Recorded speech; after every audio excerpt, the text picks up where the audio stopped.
Hello friends, welcome to A1IS online channel. My name is Pranav Singh. Now we will discuss another important topic regarding governance. हमने previous topic में governance के artificial intelligence in governance पढ़ा था. Now this topic is very important. Hot burning topic regarding BPSC mains examination. हम क्यों पढ़ रहे हैं ये topic? Guidelines for registration and regulation of coaching center. आपको पता है supreme court has given a strong statement regarding coaching centre. बहुत सारे डेथ हो रहे थे बच्चों का due to the mental pressure regarding selection को लेकर. कम्पिटिटिव एग्जामिनेशन में जो इतना कंपटीशन बढ़ चुका है सिलेक्शन को लेकर, फर्स्ट आने को लेकर, जॉब्स को लेकर, तो particular supreme court has given a strong word use किया था. उन्होंने क्या कहा था कि coaching centre now A days become a death chamber. और उन्होंने गवर्नमेंट को ये कहा कि जितना जल्द हो सके एक इंपॉर्टेंट गाइडलाइन लाइए how to manage coaching regarding the registration, regulation, comprehensive programme of coaching centre, जिसको लेकर ministry of education has given a comprehensive guideline for registration and regulation of coaching centre 2024.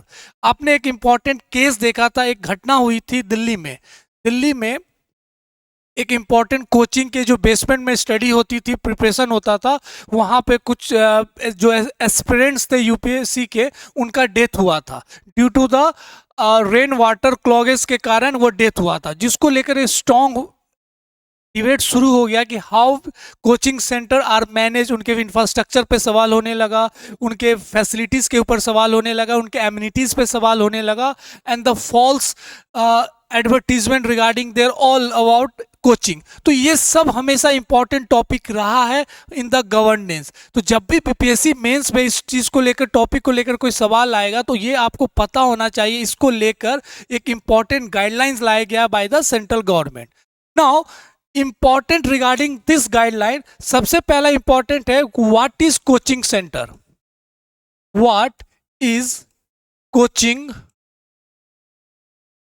Centre?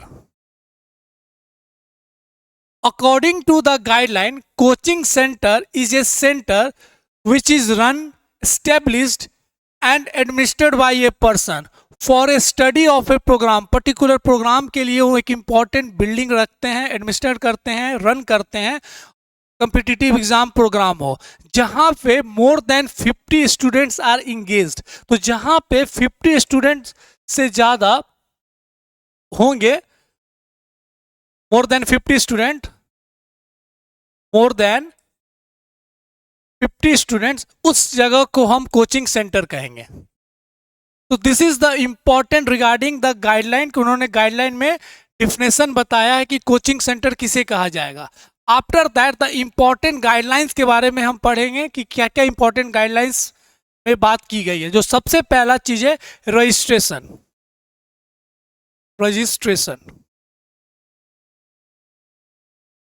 In this guideline, Ministry of Education has given strict regarding registration. उन्होंने कहा है कि ये mandatory है, आपको बताना होगा कि आपका जो संस्थान है, सेंटर है, वो रजिस्टर है कि नहीं है. एंड बिना रजिस्टर किए आप कोई भी कोचिंग सेंटर नहीं खोल सकते. तो registration is one of the mandatory procedure for opening and establish of coaching centre. तो दिस इज वेरी क्रूशियल. ऐसे बहुत सारे कोचिंग सेंटर हैं जो बिना रजिस्टर किए हुए कोचिंग संस्थान चलाते हैं. तो ये भी एक बहुत बड़ा फैक्टर है regarding this guideline and this comprehensive guideline regarding this coaching centre. दूसरा एक इंपॉर्टेंट है स्टूडेंट फीस को लेकर. हमें पता है बहुत सारे ऐसे संस्थान हैं जहाँ पे बहुत ज़्यादा फीस मांगा जाता है कि ये हम ये देंगे, ये सुविधा देंगे, लेकिन उन्होंने भी कहा कि फीस को लेकर एक स्ट्रिक्ट ब्रैकेट होना चाहिए, उससे ज़्यादा फीस नहीं ले सकते. दूसरा एक इंपॉर्टेंट शब्द उन्होंने यूज किया, द प्रोरेटा. प्रोरेटा का मतलब कि what you are giving in coaching centre में, जो आप पढ़ाई को लेकर पैकेज दे रहे, फैसिलिटीज दे रहे, आप उसको प्रोपोर्शन वाइज दिया कीजिए. व्हेन स्टूडेंट वांट नॉट, आगे वो पढ़ना नहीं चाहते, अगर मिड में ये वो पढ़ाई छोड़कर दूसरे संस्थान जाना चाहते हैं तो आपको उतना पैसा वापस करना होगा, and this fees will be refunded with in the 10 days. तो जो 10 दिन बचेगा उसके अंदर में आपको पैसा रिफंड करना रहेगा, and the term use the pro rata. तो proportion wise you have to return the fees की कितना प्रोपोर्शन हमने पढ़ा दिया और कितना बचा हुआ उस हिसाब से आपको फीस रिफंड करना होगा। तो ये रिफंड प्रोसीजर आज के डेट में किसी भी कोचिंग संस्थान में नहीं रहता। जो नई कोचिंग संस्थान खुल रहे हैं, now they using this guidelines, strictly follow this guidelines.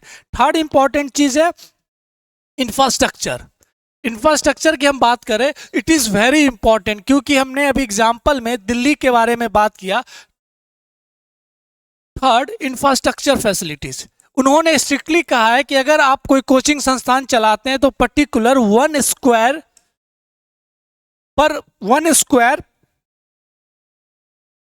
Metre पर स्टूडेंट, ये अगर किसी भी बैच और क्लास का उन्होंने बताया कि आपका इतना एरिया आपको रहना चाहिए, तो पर स्क्वायर मीटर स्टूडेंट के लिए। तो this is very important regarding the infrastructure facility. दूसरा इंफ्रास्ट्रक्चर फैसिलिटीज में उन्होंने बात किया है well having a first aid medical facilities. तो इसको भी लेकर उन्होंने स्ट्रांगली कहा कि हर कोचिंग संस्थान में ये सब फैसिलिटीज होने चाहिए। Well drinking water, well equipped with CCTV cameras, सही से वेंटिलेशन हो, आने जाने का अलग रास्ता हो, फायर एक्सटिंग्विशर्स लगे हो, this all are come under the infrastructure facilities. और किसी भी कोचिंग संस्थान इस बेसिक इंफ्रास्ट्रक्चर पे एकदम नहीं काम करती, फीस कितना भी ज्यादा ले ले। तो this all are the important guidelines regarding coaching centre. अगर हम फोर्थ नेक्स्ट कोचिंग गाइडलाइंस की हम बात करें तो fourth one is the study hours.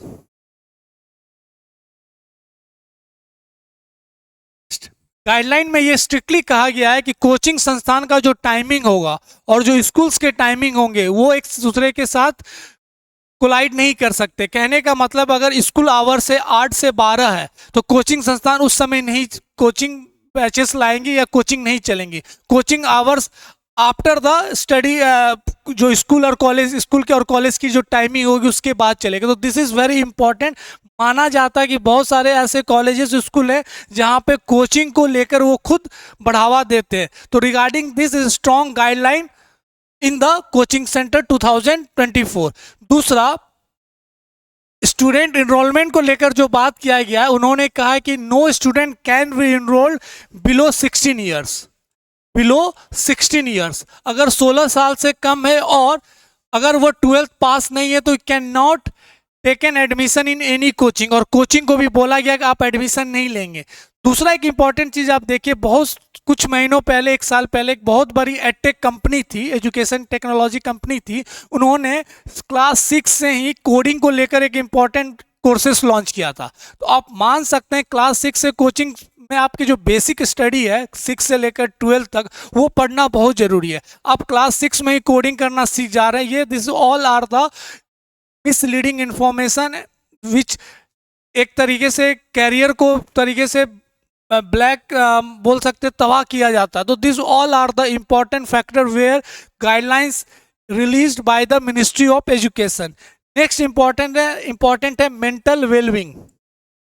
Mental wellbeing, इसको भी लेकर बहुत इंपॉर्टेंट डिस्कशन हुआ है, and where guidelines are told regarding this कि मेंटल वेलबिंग पे ही ध्यान रखा जाएगा। जो मेंटल प्रेशर दिया जा रहा है स्टूडेंट पे, वो भी बहुत एक इम्पॉर्टेंट टास्क बन चुका है। उसको उसके साथ हमें भी कुछ इंपॉर्टेंट करिकुलम एक्टिविटीज़ लाना होगा, मेडिटेशन लाना हो, योगा लाना होगा।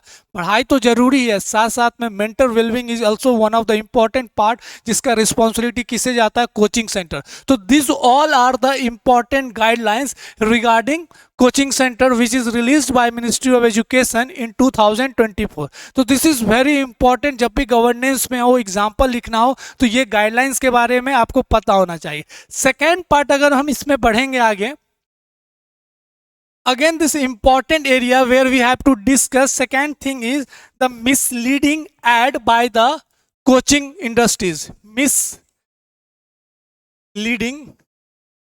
advertisement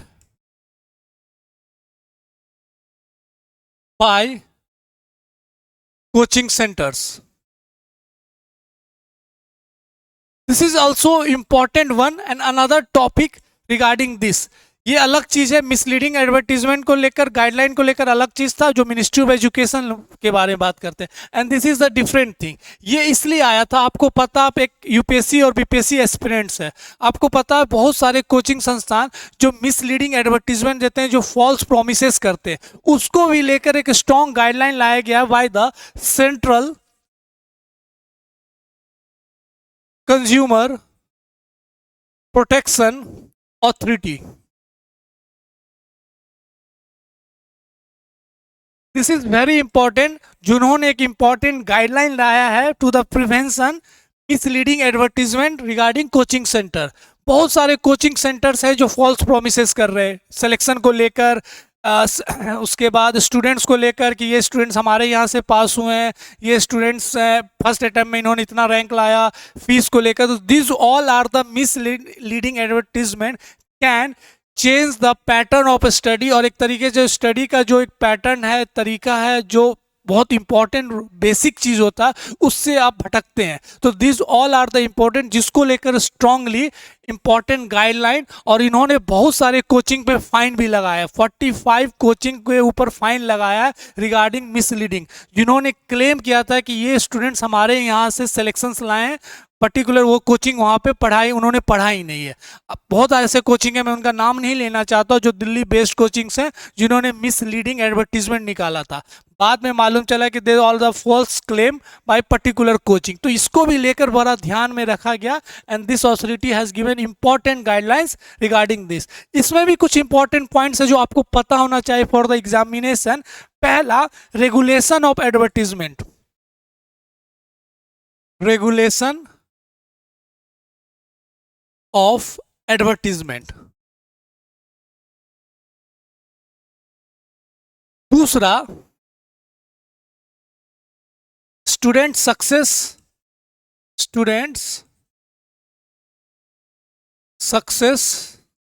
if any coaching claim that this student, particular student success from their coaching, तो उनको नाम के साथ उनके एडमिशन डेट, इनरोलमेंट नंबर, अगर वो फीस पेड है तो फीस पेड का स्लिप, और अगर फ्री है तो वो सब बताना होगा.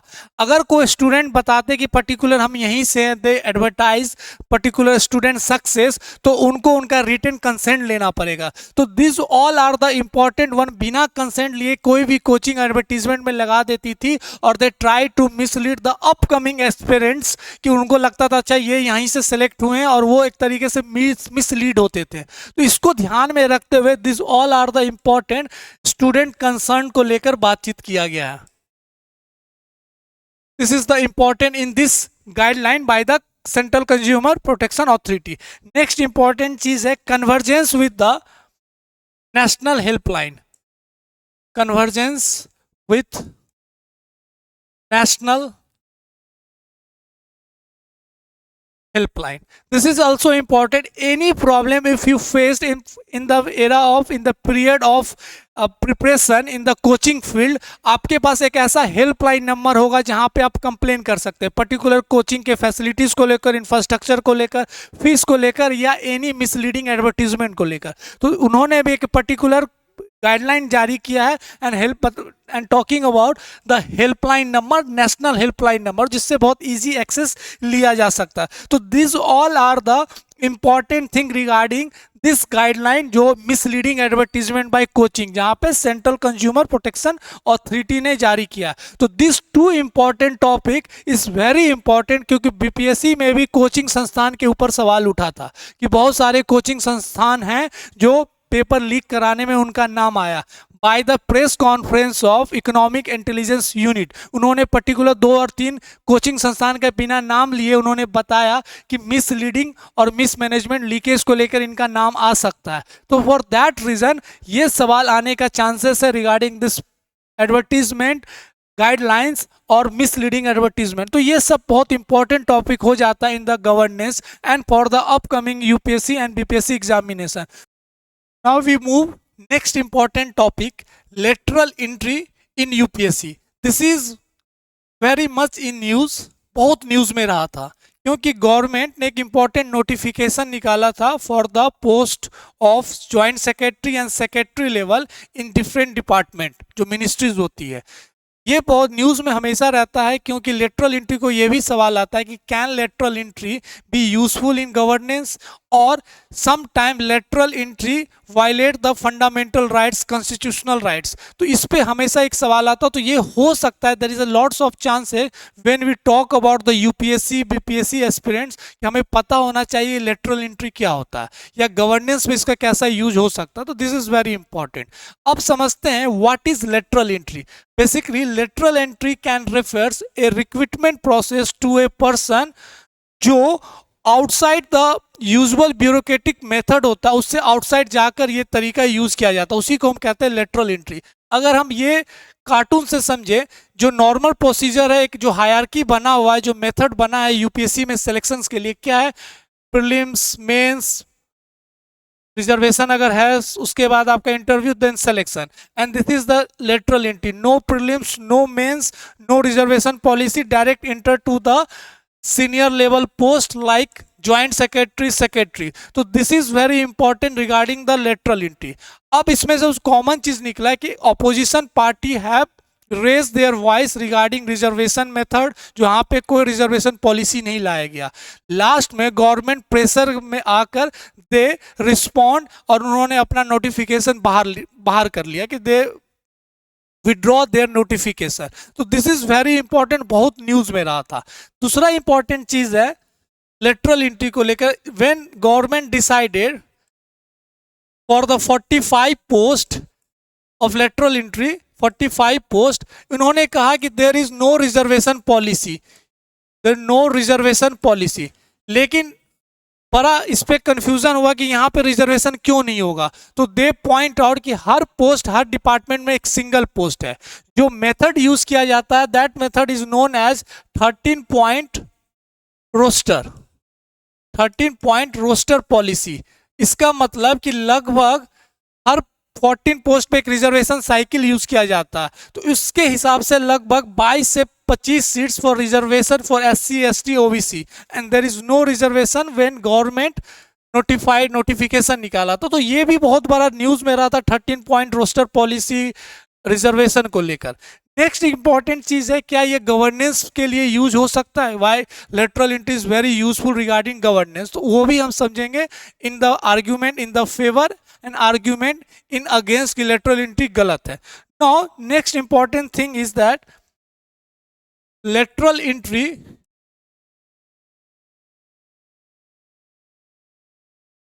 Arguments in favour.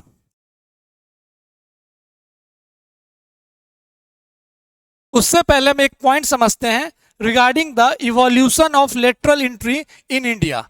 ये इवोल्यूशन चार्ट है, जिससे हमको समझ में आएगा कि भारत में ये लेटरल एंट्री नया नहीं है, बहुत पहले बहुत सारी कमीशन कमेटी ने रिकमेंड किया। The first time in 1966 first administration reform commission headed by Morarji Desai have given the idea of lateral entry in the bureaucracy method। जो नॉर्मल प्रोसेस होता है उससे जाकर लेटरल एंट्री के बारे में उन्होंने कहा था। Second administrative reform commission also recommended for the institutionalization। तो this is also one of the important evolution of lateral entry। Third, the important one, the parliamentary standing committee headed by Shashi Tharoor in 2016 recommended for the inclusion of eminent person from the various fields. इसका मतलब ये हुआ कि जो expertise आदमी है, किसी field में काम करते हैं, उनके पास ह्यूज एक्सपीरियंस है, तो हम डायरेक्टली उस पोस्ट को दे सकते हैं जो ब्यूरोक्रेट पर अपने पोजीशन में पहुंचते हैं। अगर एक नॉर्मल आईएएस को समय लग जाता है ज्वाइंट सेक्रेटरी में ऑलमोस्ट 16 to 17, लगभग 20 साल लग जाता है ज्वाइंट सेक्रेटरी पोस्ट पे पहुंचने के लिए और सेक्रेटरी पोस्ट में। एक तरीके का ये जंप है, एक तरीके का ये लीप फ्रॉग है कि आप डायरेक्ट उस पोस्ट पे पहुंच जाते हैं अगर उस फील्ड में आपका 20 साल का एक्सपीरियंस है, तो उसे भी हम लेटरल एंट्री समझ सकते हैं। Next important, NITI Aayog 3-year action agenda bye NITI Aayog in 2017 and the report of the sectoral group recommended for the induction at the middle and senior management levels. तो ये भी बड़ा इंपॉर्टेंट चीज़ था कि जो प्रोसीजर बना हुआ है, जो यूपीएससी का एक प्रोसीजर बनना कि कैसे आप सेक्रेटरी पोस्ट को एक तरीके से आप पहुंचेंगे, उसके लिए लेटरल एंट्री डायरेक्ट एंट्री मिल जाता है। तो एक तरीके से डायरेक्ट लीप फ्रॉग है कि आप लेटरल एंट्री के थ्रू यहाँ पहुंच सकते हैं। लेकिन एक आईएएस को समय लग जाता है, 20 साल लग जाता है यहाँ पहुंचने के लिए। अगर आप उस फील्ड के एक्सपर्टाइज हैं तो you can directly inter with experience of 15-20 year जो भी नोटिफिकेशन में होगा, आप डायरेक्टली सेक्रेटरी लेवल तक पहुंच सकते हैं। तो this is very important, where this all are the important evolution of lateral entry in India. Now next important thing is, this is not first time government notification निकाला था lateral entry का। First time in 2017 both NITI Aayog and group of secretary recommended lateral entry, what we have discussed in the evolution. फिर 2018 में पहला vacancy आया। NDA government हमेशा lateral entry को लेकर बात किया। प्राइम मिनिस्टर मोदी का हमेशा इस चीज को फेवर किया कि लेटरल एंट्री होना चाहिए। यहाँ पे 2018 में वैकेंसी निकला 10 पोस्ट के लिए, नोटिफिकेशन निकला for the joint secretaries under the lateral entry scheme. This is the very important, यहाँ पे फर्स्ट वैकेंसी आया under the lateral entry. Now we move to 2019, 9 joint secretaries are selected and 8 joint secretary. तो this all are the important one we have to understand. This is the 2022, यहाँ पे भी vacancy आया, 2021 में vacancy आया and 2023। तो this all are the important one where lateral entry notification given by central government. तो this is the one of the example समझने के लिए कि कब कब लेटरल एंट्री भारत में गवर्नमेंट ने नोटिफिकेशन निकाला, एक evolution. And this is the next one. Now we move to the important one,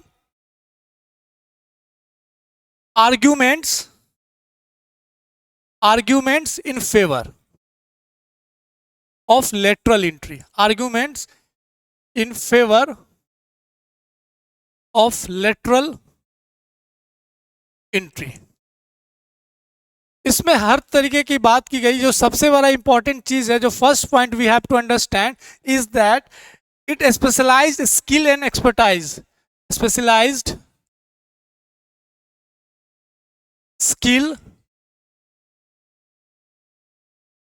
expertise. मैंने आपको बोला कि अगर एवियोनिक्स मिनिस्ट्री ऑफ एवियोनिक्स ने एक नोटिफिकेशन निकाला particular for the secretary post, अगर कोई एवियोनिक्स सेक्टर में 15 to 20 ईयर्स एक्सपीरियंस है तो उनका मानना है, गवर्नमेंट का मानना है, they have long experience compare to other bureaucrats, तो वो एक अच्छा इनपुट दे सकते हैं रिगार्डिंग द एवियोनिक्स सेक्टर। तो this is very important one, जब स्पेशलाइज स्किल और expertise person will recommended regarding this post. तो ये बहुत इंपॉर्टेंट चीज है। एक आईएएस ब्यूरोक्रेट किसी जगह पे 5 साल सेक्रेटरी रहते हैं, किसी मिनिस्ट्री ऑफ एग्रीकल्चर में, फिर उनका ट्रांसफर कर दिया जाता है मिनिस्ट्री ऑफ फर्टिलाइजर या मिनिस्ट्री ऑफ एवियोनिक्स में, तो उनका एक्सपर्टाइज नहीं बन पाता है। फॉर दैट रीजन ये हमेशा सवाल होता है कि ब्यूरोक्रेसी को एक तरीके से ब्रेक करने के लिए, सुप्रीमेसी को ब्रेक करने के लिए, we have to put forward the specialized and skilled persons. तो this is one of the arguments in the favour of lateral entry. Second, अगर हम बात करें innovation and reforms, innovation and reforms. Third important thing, participatory governance.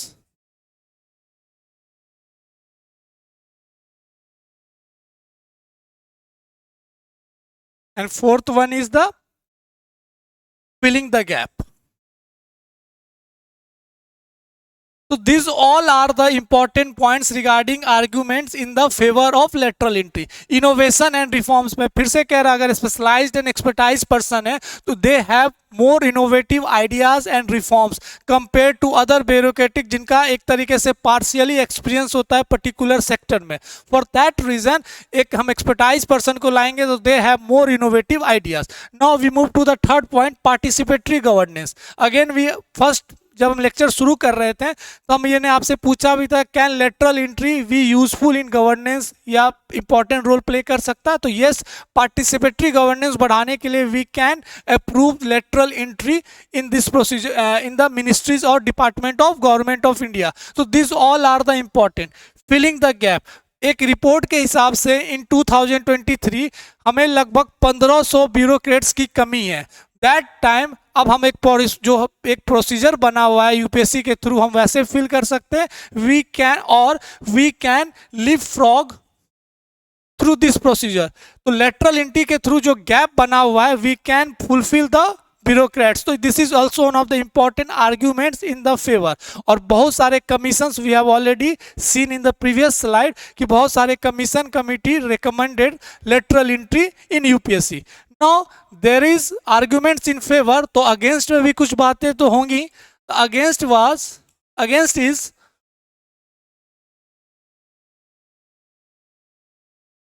जब lateral entry की बात की जाती है तो शॉर्ट टर्म की बात की जाती है। ये नोटिफिकेशन में या गवर्नमेंट भी जानती है कि we will appoint on the post of secretary और जॉइंट सेक्रेटरी, तो मिड टर्म के लिए, ना कि लॉन्ग टर्म के लिए। तो 3 to 5 ईयर एक कॉन्ट्रैक्ट बेसिस दिया जाता है। तो this is a important one कि अगर आप बात सब कुछ सही बात कर रहे हैं, एक्सपर्टाइज की बात कर रहे हैं, इनोवेशन की बात कर रहे हैं, पार्टिसिपेटरी की बात कर रहे हैं, तो फिर हम शॉर्ट टर्म के लिए क्यों बात कर रहे हैं, फिर हम लॉन्ग टर्म की बात कर रहे हैं। तो एज रिलैक्सेशन और relaxation of age is also one of the important criteria, जो ये भी एक इंपॉर्टेंट कंसर्न बना है शॉर्ट टर्म और contract basis. Second important point is the potential dilution of bureaucratic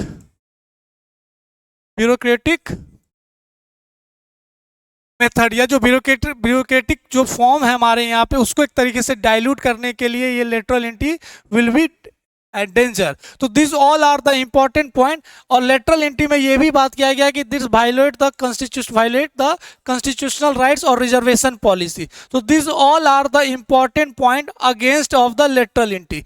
again when the question arise around the BPSC mains की lateral entry का governance को लेकर, तो आपके ये छोटे छोटे जो टॉपिक्स है आपको पता होना चाहिए, देन यू क्लब इट। और हो सकता है ऐसे में गवर्नेंस में आपको लेटरल एंट्री पे कोई सवाल आ जाए। तो this all are the important section like misleading ad guideline, this all lateral entry, this all are the important topic in governance. In next class we will study another important topic in this module and current affairs. तो फिर मिलते हैं next video में। Thank you.